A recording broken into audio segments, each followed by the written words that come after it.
The family constitution is just basically a document that outlines the identity of a family, who they are, why they are, and what their hopes and dreams are for the future.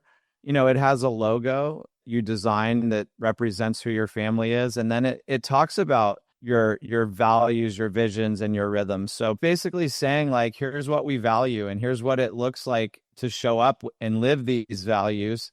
And then here's how we actually show up and live these values day in, day out, week in, week out. You have different connection points where you're able to use a ritual or a tradition to build bonds and create a sense of belonging and to appreciate each other, and also even to handle conflict. And so it's defining who are we as a family and how do we actually show up, and putting it in writing, and then actually having the family like all review it together and sign off on it. But then even more so than that, like anywhere your trust documents go, and your will, and your end of life contingency plan, your exit strategy, if you will, that has everything that someone needs to know and you're gone, like the family constitution would be in there, and it would be a piece of history now that's hopefully passed to next generations. And hopefully there's multiple versions of it, that my kids create their own versions of their own family constitution, and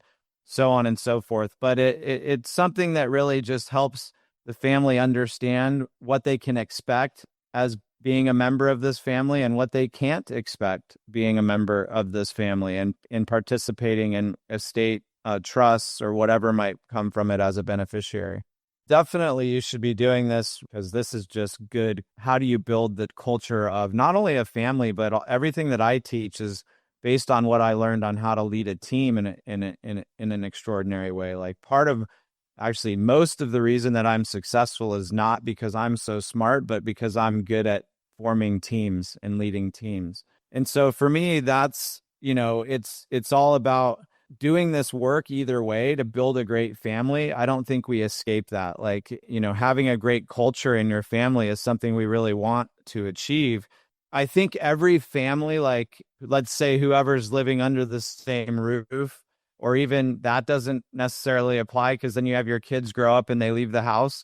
As much as you can, of creating this sort of spirit of camaraderie in your home, that we're a team, that we stand together, that we know who we are.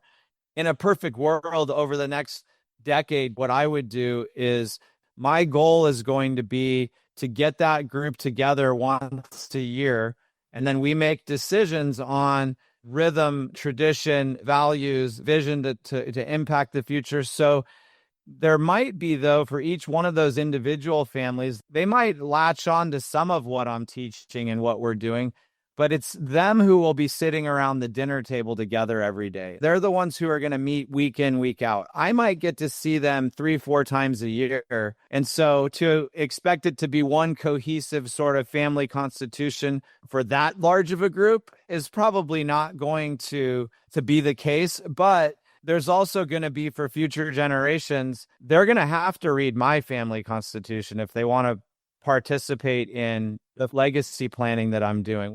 But I think every family needs to set their own family constitution. And then I think the more you can have cohesiveness and overlap and traditions that are the same across your whole extended family, then you'll be an even tighter unit.